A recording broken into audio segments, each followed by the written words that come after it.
It's Monday, the 2nd of June. Well, look at that. It's a brand new month. Welcome to the President's Daily Brief. I'm Mike Baker, your eyes and ears on the world stage. All right, let's get briefed.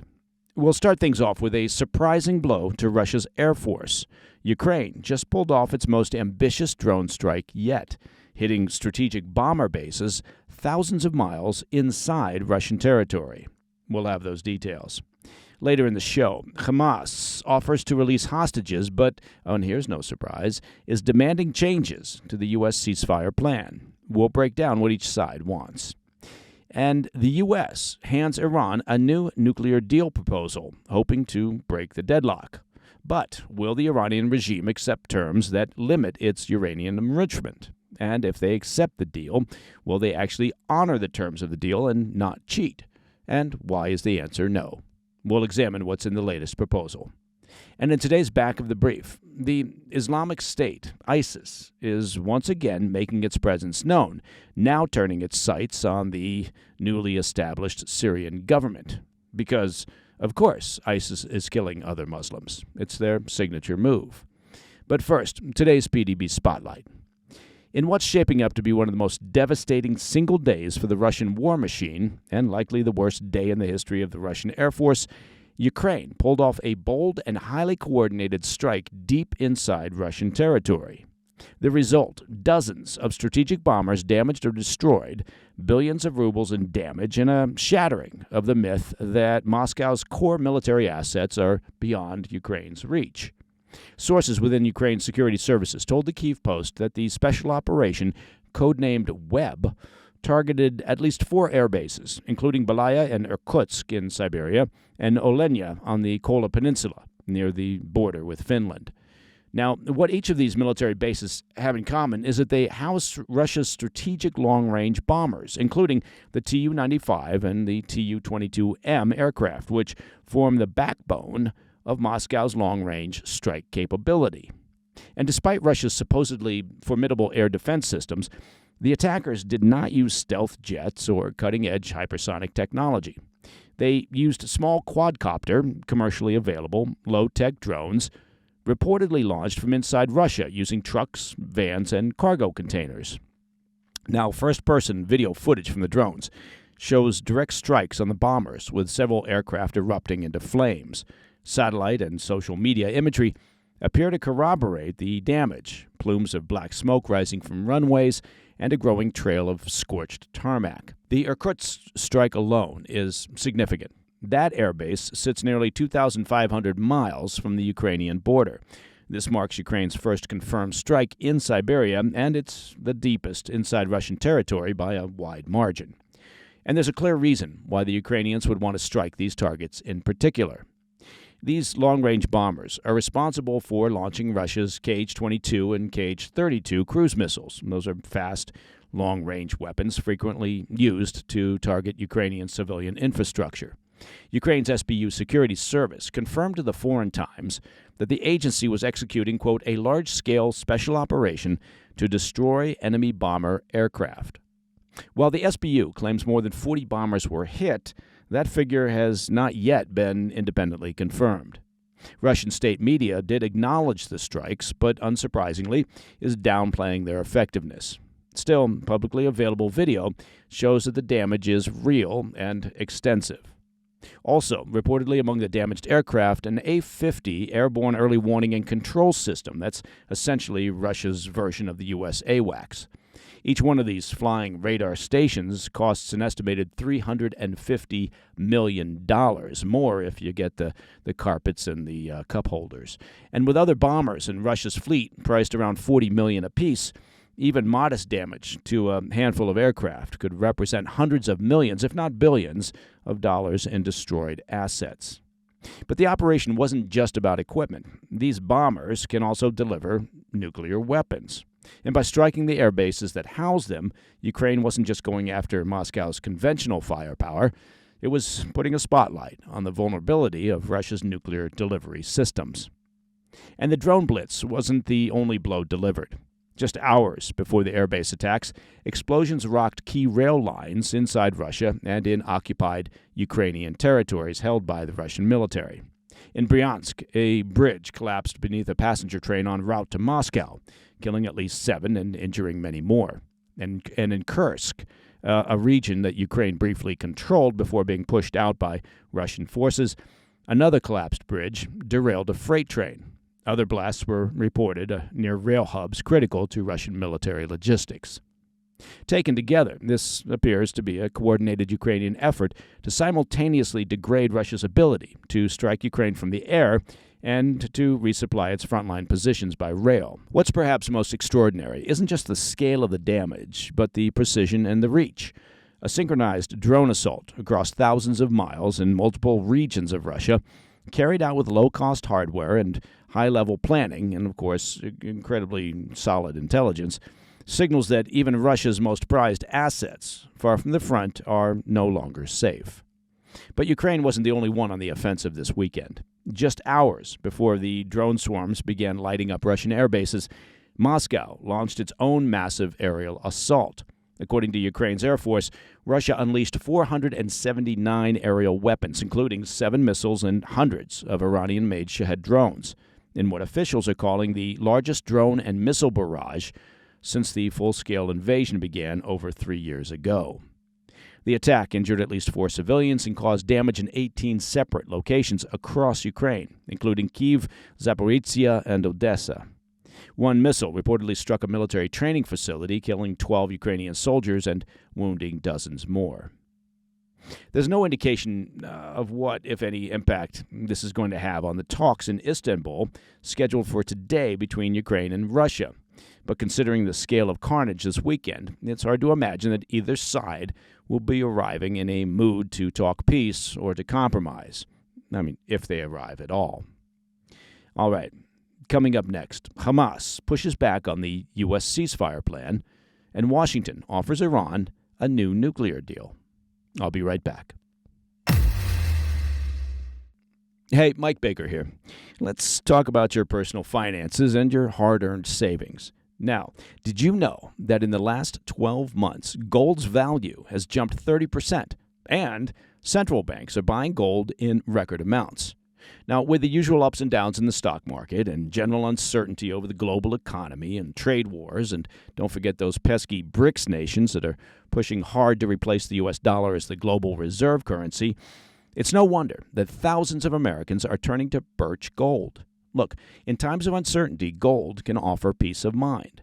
And Birch Gold Group makes it easy to convert your IRA or your 401k into a tax-sheltered IRA in physical gold. Or, like a lot of folks, you can buy gold and store it at home. Just text PDB to the number 989-898, and Birch Gold will send you a free information kit on gold. There's no obligation, only useful information. With an A-plus rating with the Better Business Bureau and tens of thousands of happy customers, take control of protecting your hard-earned savings today. Text PDB to the number 989-898. Welcome back to the PDB. In Hamas's formal response to the latest U.S. ceasefire and hostage proposal, the terror group issued a counter-proposal, conditionally agreeing to release Israeli hostages while demanding sweeping amendments. Changes that Israeli officials say amount to an effective rejection of the proposal. The written reply, delivered to President Trump's Middle East envoy Steve Witkoff, says Hamas is prepared to release 10 living Israeli hostages and the bodies of 18 more in exchange for an unspecified number of Palestinian prisoners. But Hamas attached a laundry list of demands that go well beyond what's on the table, including a permanent ceasefire, full Israeli military withdrawal from Gaza, and uninterrupted humanitarian aid, none of which, negotiators say, were part of the current U.S. framework. Witkoff wasted no time firing back. In a post on X, he called the response, quote, totally unacceptable, adding it, quote, only takes us backward. He urged Hamas to accept the existing framework so proximity talks can begin as soon as this week. Jerusalem echoed that stance. Prime Minister Netanyahu's office said Hamas was, quote, continuing to adhere to its refusal, while Defense Minister Israel Katz put it more bluntly, stating, quote, the Hamas murderers will now be forced to choose, accept the terms of the Witkoff deal, or be annihilated, end quote. Still, despite those public condemnations, back-channel talks do continue. A source close to the negotiations told the Times of Israel that mediators are in ongoing contact with Hamas in hopes of narrowing the gap. So, is this a no? While Israeli officials are treating it as a, quote, effective rejection, Hamas's reply is being parsed as a counterproposal by mediators, just one unlikely to get much traction. As for the deal itself, the full text has not yet been published, but sources say it includes a 60-day ceasefire and a phased hostage exchange, first the release of 10 living and 18 deceased Israeli hostages, followed by a second release of 30 more if a permanent ceasefire is secured. In return, Israel would release over 1,200 Palestinian prisoners and convicted terrorists, as well as the return of 180 bodies, while allowing humanitarian aid into Gaza under UN supervision. Critically, the Trump administration had already secured Israeli approval before bringing the deal to Hamas, limiting the window for meaningful edits.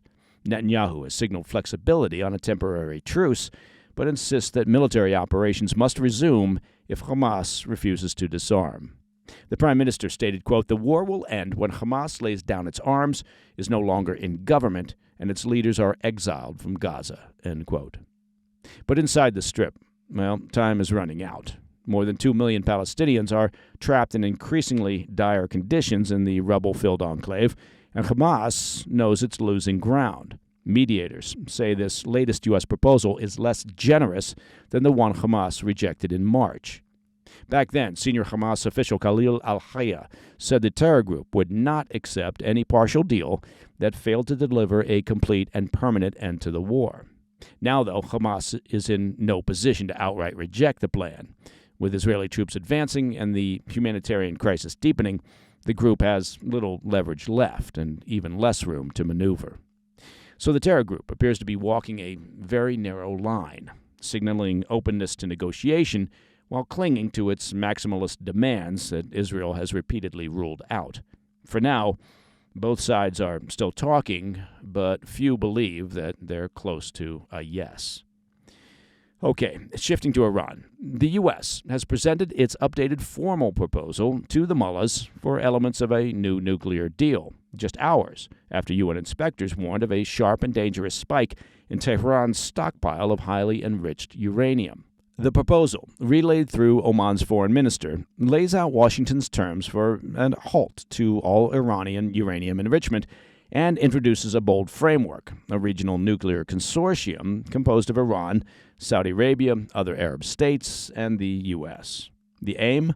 Well, the aim is to box in Iran's nuclear ambitions without triggering open confrontation. While the document isn't a full draft agreement, it does mark the first time since negotiations began in April that the Americans have committed a formal offer in writing. Sources familiar with the talks say the written offer was hammered out during the fifth round of negotiations in Rome.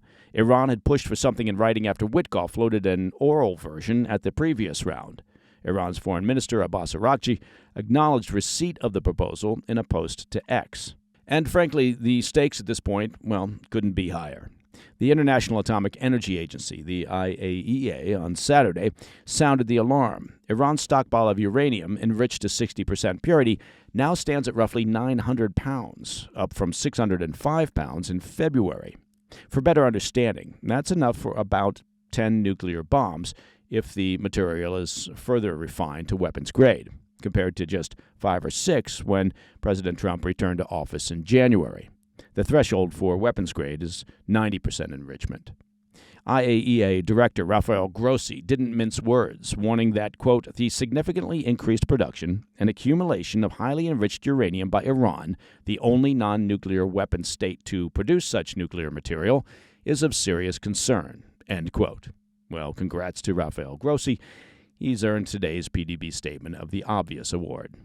The agency's quarterly report stressed the urgent need for a, quote, diplomatic resolution under a very robust IAEA inspection system. But the Islamic regime isn't backing down. The report details how the mullahs tried to deflect scrutiny by handing over intelligence documents and press clippings, claiming they proved nuclear material had been planted. Inspectors called the explanations implausible, citing a, quote, lack of technically credible answers. Iran has yet to spell out its reply to the U.S. offer, but Araghchi said Tehran would act, quote, in line with the principles, national interests, and rights of the people of Iran. Over the weekend, the Islamic Republic dismissed the IAEA's findings as baseless allegations that cannot be validated, end quote.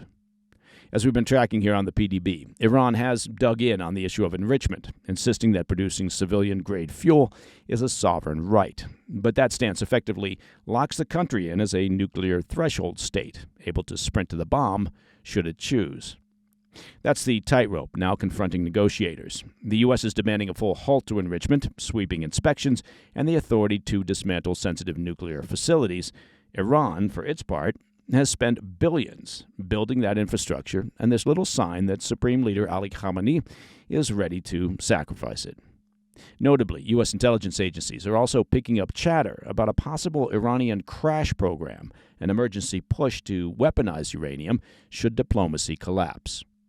With enrichment soaring, inspectors warning of breakout capability, and no clear endgame in sight, the question now is whether diplomacy can work or whether the U.S., the West, and Iran are heading toward a confrontation. All right, coming up next in the back of the brief. ISIS, remember them? They resurface in Syria with their first attacks on the country's new transitional government. I'll be right back. Hey, Mike Baker here. Let me take just a very small bit of your time to talk about everyone's favorite subject. I'm talking about weight loss. Now, you're going to think that what I'm about to describe involves weight loss injections, but that's not the case. These remarkable weight loss testimonials that I'm sharing with you now came from a doctor-formulated weight loss supplement called Lean. That's L-E-A-N. Look, Patty said, no last names, just Patty, said, "I've finally found a weight loss product that works. I wanted to lose 20 pounds, and Lean really curbs my appetite." And Kelly, perhaps you know her, Kelly said, "Amazing. I immediately noticed an energy boost and a healthy weight loss in weight. I would promote this product to anyone," end quote. Look, Lean was created by a doctor and university researcher to target the goals of GLP-1s, but without the injections. The studied ingredients in Lean are shown to lower blood sugar, radically reduce appetite, and burn fat by converting it into energy. If you're struggling to lose weight, well, then Lean is for you. Let's get you started with 20% off. Just use code PDB20 at takelean.com. That's code PDB20 at takelean.com. Again, takelean.com. Check it out. Results vary. These statements have not been evaluated by the FDA, and the product is not intended to diagnose, treat, cure, or prevent any disease, and is not a substitute for care from a healthcare provider. In today's back of the brief, ISIS has claimed responsibility for 2 bombings in Syria, the group's first direct strikes against the country's transitional government since it took power last December. The attacks were announced in statements posted online and reported by the Site Intelligence Group. According to ISIS, the bombings killed and wounded Syrian government soldiers and militia members loyal to the new regime. Syrian authorities have not confirmed the claims, but reports of violence in the area do appear to match. The Syrian Observatory for Human Rights reported on a remote-controlled landmine explosion on Wednesday in Sweda province in the country's south. 1 man was killed and 3 soldiers from the Syrian Army's 70th Division were wounded. The man killed was accompanying the troops but was not identified as a member of the military. What makes this development particularly troubling is the location. Sweda hasn't seen significant ISIS activity in nearly a decade.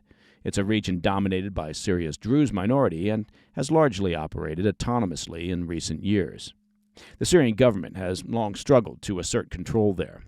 That ISIS is now operating again in Sweda, well, signals a potential expansion of its reach. The attack follows a noticeable uptick in ISIS activity since the fall of the Assad regime. After its territorial defeat back in 2019, the group shifted to a low-level insurgency in eastern Syria, but the power vacuum created by Assad's collapse, well, appears to be giving it new opportunities. ISIS has reportedly plotted attacks in Damascus, claimed responsibility for a car bombing in eastern Syria, and now appears to be targeting newly deployed government forces. The U.S., at the same time, maintains a military footprint in Syria with about 2,000 troops in country, although a drawdown was announced back in April. U.S. intelligence agencies have warned that the group may attempt to free thousands of its followers that are currently held in prisons across northeastern Syria. Security officials say ISIS is also trying to exploit the internal weaknesses of the new government, led by interim President Ahmed al-Sharaa. Once the head of al-Qaeda's affiliate in Syria, al-Shura was a bitter rival of ISIS during the civil war. Today, he's condemned by ISIS as a, quote, apostate for his cooperation with the West and for recently meeting with President Trump. For now, Syrian forces, supported by U.S. intelligence, have managed to foil several plots, including one targeting a Shiite shrine. But roadside bombings and renewed ISIS activity, well, may signal a long fight ahead. And that, my friends, is the President's Daily Brief for Monday, the 2nd of June. If you have any questions or comments, please reach out to me at pdb@thefirsttv.com. Now, to listen to the show ad-free, you can do that. Just become a premium member of the President's Daily Brief by visiting pdbpremium.com.